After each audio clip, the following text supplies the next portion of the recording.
Assalamualaikum warahmatullahi wabarakatuh. Di sini saya akan menjelaskan video terkait materi penyetaraan persamaan reaksi redoks pada kelas 12 untuk pelajaran kimia.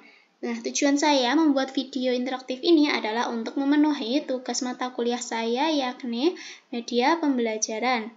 Nah, sebelumnya perkenalkan saya Marsha Hamidah dengan NIM 186021232310009. Nah, kita akan masuk langsung ke materinya. Di kelas 11 sudah pernah belajar tentang redoks ya. Jadi apa sih yang kalian ketahui tentang redoks? Nah, jadi redoks itu merupakan reaksi yang melibatkan reduksi dan oksidasi. Nah, ini ya, nanti redoks itu melibatkan perubahan biloks atau bilangan oksidasi. Nanti ada dua bagian, oksidasi dan reduksi, di mana oksidasi merupakan pelepasan elektron sehingga biloksnya nanti naik, sementara reduksi itu penerimaan elektron sehingga biloksnya nanti turun. Nah, zat yang mengalami oksidasi itu disebut dengan reduktor, sedangkan zat yang mengalami reduksi sebaliknya disebut dengan oksidator. Nah, oksidasi dan reduksi ini nanti biasanya terjadi secara bersamaan sehingga biasa disebut dengan reaksi redoks. Nah, persamaan redoks itu dikatakan setara jika jumlah atom dan muatan sama di kedua ruas. Nah, karena reaksi redoks ini biasanya terjadi pada air, penyetaraannya nanti itu sering melibatkan ion H+ dan OH-. Nah, untuk peta konsepnya ini, nanti kita akan belajar tentang aturan biloks, terus metode PBO, penyetaraan dengan metode PBO, dan yang satunya nanti dengan setengah reaksi. Nah, ada dua cara ya. Ada dua cara, yakni dengan PBO, yang satunya setengah reaksi. Oke, yang pertama kita akan belajar aturan biloks. Di sini kan sebenarnya di kelas 11 kan sudah pernah belajar ya. Nah, ini akan saya singgung sedikit terkait aturan biloks yang sering digunakan. Biloks yang pertama itu spesies yang berbiloks 0. Itu adalah contohnya itu unsur bebas kayak Na, Mg, Ca. Untuk molekul unsur biasanya ini molekul yang sendiri tapi biasanya indeksnya banyak ya, atau berarti kalau F2 ini F-nya ada 2, itu biloksnya juga 0. Sementara molekul netral itu juga biloksnya 0.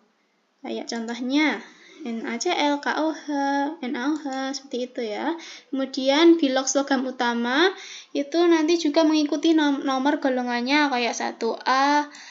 Ini contohnya ya, ada Na itu golongan 1A, maka biloksnya plus 1, Mg itu plus 2, Al itu plus 3. Nah, kemudian untuk biloks H itu rata-rata itu plus 1 kecuali pada kondisi ini, pada kondisi NaH ini ya contohnya, karena di sini Na kan tadi plus 1, H itu menjadi min 1. Nah, kemudian biloks O itu mesti O min 2 kecuali pada kondisi ini. Ada peroksida, itu O-nya min 1, superoksida itu O-nya min setengah, kalau oksifluorida O-nya itu plus 2. Nah, kemudian biloks ion itu pasti selalu mengikuti muatannya. Kalau ada keterangan muatan, berarti harus mengikuti muatannya. Kayak ini F2+, berarti plus 2. Kalau Cl- berarti harus mengikuti min 1, SO4 itu ikut min 2. Nah, sekarang nih ada soal MnO4-. Ini masih dasar ya. Ini mungkin sudah pernah belajar dulu mungkin. Nah, kira-kira berapa nih Mn ini biloksnya? Nah, berapa sih kira-kira? Nah, di sini kita masukkan dulu biloks yang sudah pasti diketahui itu O itu pasti min 2. Nah, karena ada 4, berarti harus dikalikan dengan 4. Berapakah itu? Adalah min 8. Nah, kita masukkan di sini muatannya ada min 1. Min 1 berarti kita nanti harus sama dengan min 1. Nah, berarti berapa sih biloks yang cocok untuk diisi di sini agar nanti itu menjadi min 1? Yang cocok itu adalah plus 7. Jadi, jawabannya plus 7. Nah, kita langsung masuk ke materi dengan metode perubahan biloks atau dikenal dengan PBO. Nah, untuk caranya itu seperti ini. Nanti yang pertama itu disetarakan atom pusatnya, terus dihitung selisih biloksnya, terus selisihnya nanti disetarakan, kemudian disetarakan muatannya, dan disetarakan dengan O dan H dengan menambahkan H2O. Nah, yang pertama untuk reaksi pada molekul ya, kita akan langsung masuk ke contoh soal. Di sini ada K2Cl2O7 ditambah SnCl2 plus HCl. Nanti produknya CrCl3, SnCl4, dan KCl, terus nanti ditambahkan H2O. Nah, kita samakan dulu, di kiri ada CR-nya 2, berarti di kanan juga harus ada 2. Ini atom pusatnya dulu ya yang kita fokuskan. Di sini SN-nya sudah 1, ini sudah 1 berarti sudah tidak usah ditambahkan. Nah, kita masukkan bilox yang sudah diketahui tadi ya pada aturan bilox. K termasuk golongan 1 jadi plus 1, O udah pasti min 2, Cl min 1, di sini juga. Nah, ini udah pasti ya, berarti nggak usah dihitung lagi. Kemudian kita cari biloxnya CR di sini. Di sini K ada plus 1, karena ada 2 indeks, berarti harus dikalikan dengan 2, jadinya plus 2. Terus O itu min 2. Karena ada 7, berarti dikalikan 7, jadinya min 14. Untuk muatannya 0 ya ini, karena tidak ada keterangan muatan. Jadinya nanti harus sama dengan 0, berarti di sini angka berapa yang cocok untuk bilox CR? Yang cocok adalah plus 12. Nah, ini kita simpan dulu. Kita fokus ke yang kanan, CR yang di sebelah kanan kita cari biloxnya ya.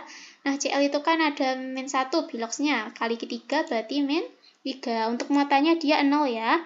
Seperti yang tadi 0 karena tidak ada keterangan muatan.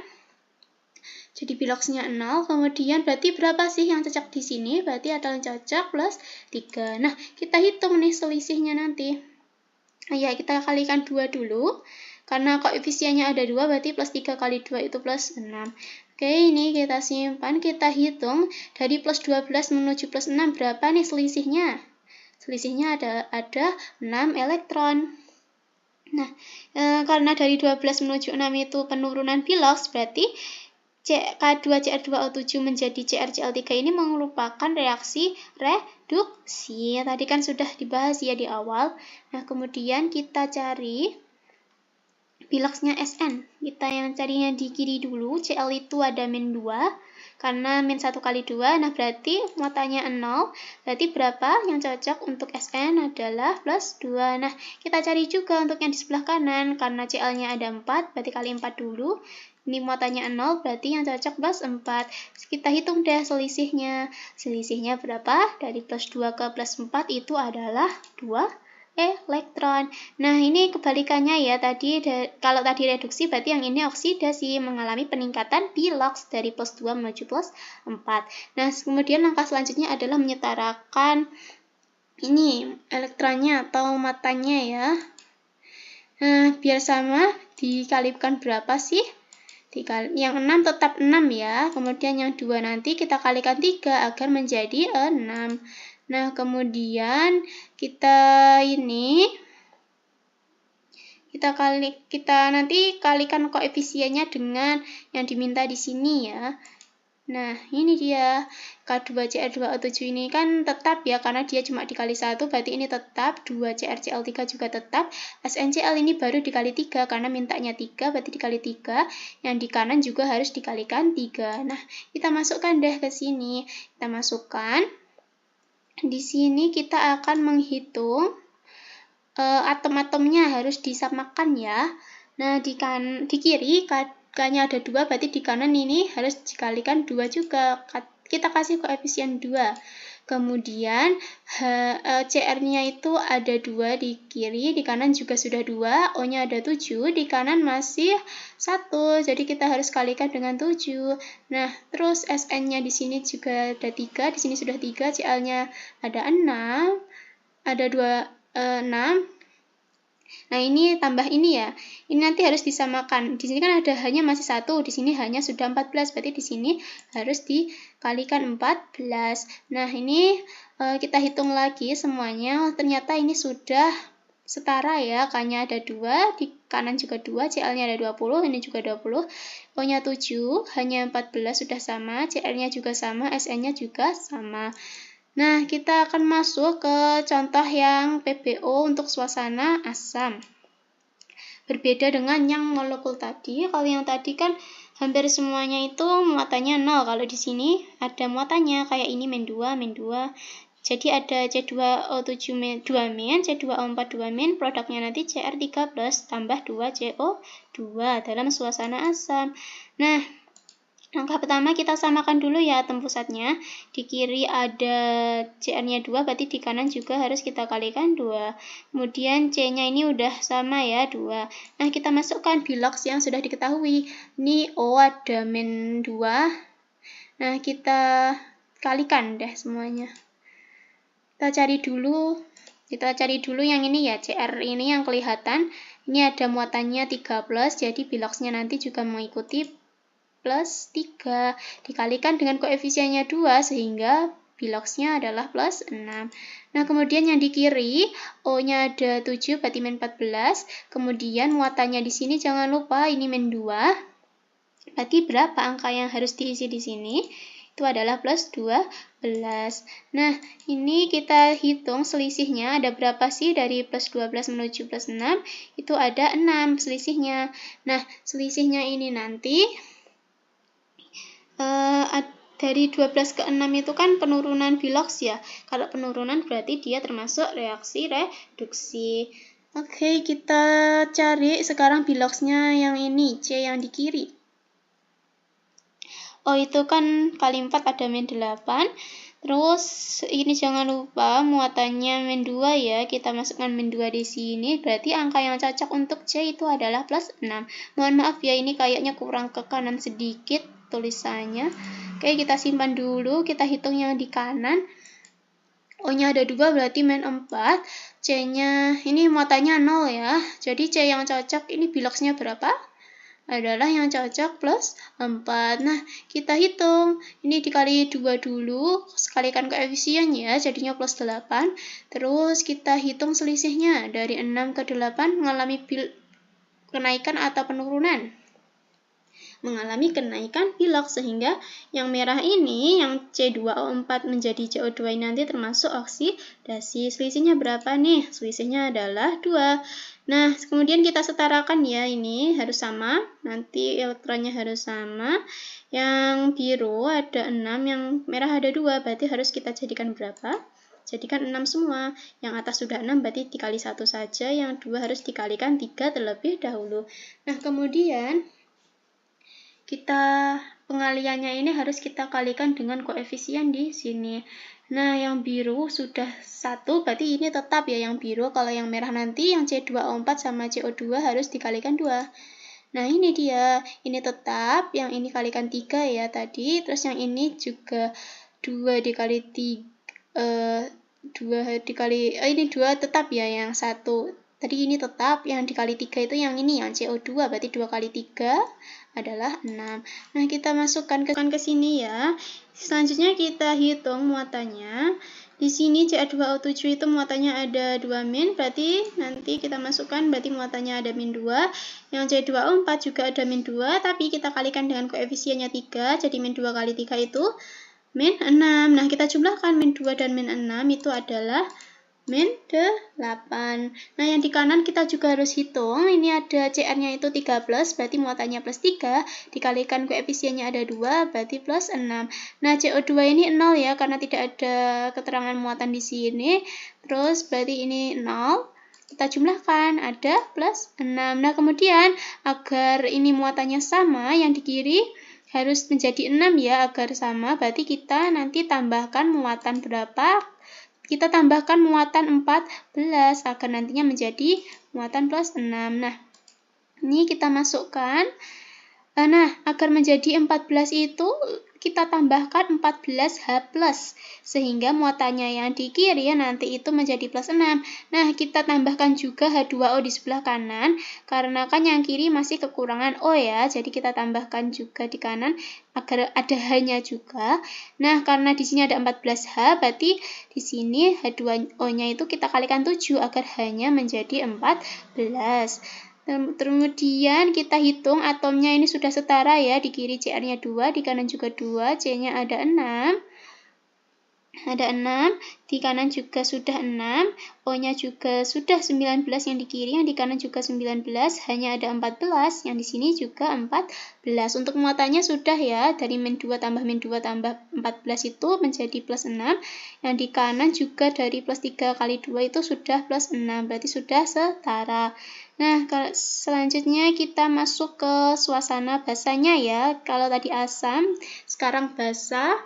Nah, kalau di basa ini bedanya itu nanti ditambahkan dengan ion OH-. karena yang ditambahkan bukan yang positif ya. Nanti kita tambahkan ion minus, jadinya OH-. Nah, di soal ini ada Al plus NO3-, produknya nanti AlO2- plus NH3 dalam suasana basah. Seperti biasa, kita ini sudah setara ya, L-nya yang di kiri sudah 1, yang di kanan juga 1, N-nya ini sudah 1, yang ini juga 1. Kemudian kita masukkan bilox yang sudah diketahui, O sudah pasti min 2, ini juga, terus H-nya sudah pasti plus 1. Nah, di sini Al dia sendirian, unsur bebas, sehingga biloxnya 0, sehingga yang di kanan ini juga harus dihitung. Oh, ini kita simpan dulu ya yang kiri, yang kanan O-nya itu ada 2, jadi min 4. Terus muatannya jangan lupa ditaruh di sini, muatannya berapa di sini, min 1. Nah, berarti bilox yang cocok untuk Al ini berapa? Itu adalah plus 3. Nah, kita hitung perbedaannya dari 0 menuju 3 itu berapa? Ada 3, sehingga kalau 0 ke 3 kan naik ya biloxnya, sehingga ini disebut reaksi oksidasi dari Al menuju AlO2-. Kemudian kita hitung biloxnya NO yang di kiri. Kita lihat dulu di sini O-nya ada 3, berarti min 6, muatannya min 1, N-nya itu nanti plus 5, dikurangi 6 jadi min 1 ya, sudah tepat. Terus yang ini kita simpan dulu. Kita hitung yang di kanan hanya ada 3, jadinya plus 3. Untuk muatannya dia 0 ya, karena tidak ada keterangan. Terus berarti yang N cocoknya itu min 3. Nah, kita hitung perbedaan ini dari 5 menuju min 3 itu mengalami penurunan ya. Berarti ini yang NO3 ke NH3 ini termasuk reaksi reduksi. Nah, perbedaannya berapa? Dari 5 ke 3 itu adalah 8. Nah, kita harus samakan ya, ini 3 sama 8 harus kita samakan menjadi 24 nantinya. Nah, menjadi 24, yang atas atau yang biru, yang oksidasi ini dikali 8, yang merah ini harus dikalikan dengan 3. Nah, kemudian koefisiennya nanti juga harus dikalikan mengikuti yang ini. Jadi, seperti ini, kayak yang tadi ya. Al-nya dikali 8, NO3-nya dikalikan 3 ya, mintanya, terus LO2-nya juga kali 8, H3-nya juga dikali 3. Nah, kita hitung sekarang muatannya. Al tadi sudah 0 ya, karena tidak ada keterangan muatan, berarti dia netral, itu 0. Terus yang di sini min 1, karena koefisiennya 3, kalikan 3 menjadi min 3. Kita hitung totalnya, ada yang di kiri itu min 3, yang di kanan ada AlO2- itu min 1 kali 8 menjadi min 8. Kemudian yang NH3 ini 0 ya, karena dia tidak punya muatan atau netral, totalnya min 8. Nah, ini kemudian kita harus samakan ya muatannya, yang di kiri sama yang di kanan. Min 3 agar menjadi min 8 harus ditambahkan berapa sih? Harus ditambahkan muatan min 5. Nah, agar menambahkan muatan min 5 itu ditambahkan dengan OH- ya di sebelah kiri. Jadi nanti ini muatannya tambah min 5, 5 kali min 1 min 5. Kita tambahkan juga H2O-nya agar nantinya itu sama atomnya ya. Yang di kanan ini atomnya hanya ada 9, 3 kali 3 9. Yang di kiri juga kalikan, jadi H2O-nya ini harus dikalikan 2 agar sama nantinya. Nah, ini kemudian kita hitung Al di kiri itu ada 8, O-nya ada 16, terus ini hanya ada 9, N-nya ada 3 ya. Nah, untuk muatannya ini sudah setara ya. Ini ada min 3 ditambah min 5, nanti min 8. Yang di kanan juga sudah pas min 8. Nah, kemudian nih ada latihan soal. Ini bisa kalian kerjakan di kertas. Ini kalian pause saja videonya untuk melihat soalnya. Nah, untuk yang selanjutnya nanti kita akan belajar tentang metode penyetaraan redoks tetapi dengan metode setengah reaksi. Nah, untuk yang setengah reaksi ini akan saya lanjutkan di video part 2-nya. Jadi, untuk video yang saat ini hanya sampai sini dulu. Jika ingin melanjutkan, ingin tahu pakai yang setengah reaksi, itu nanti bisa menyambung di part 2. Sekian dari saya. Terima kasih. Wassalamualaikum warahmatullahi wabarakatuh.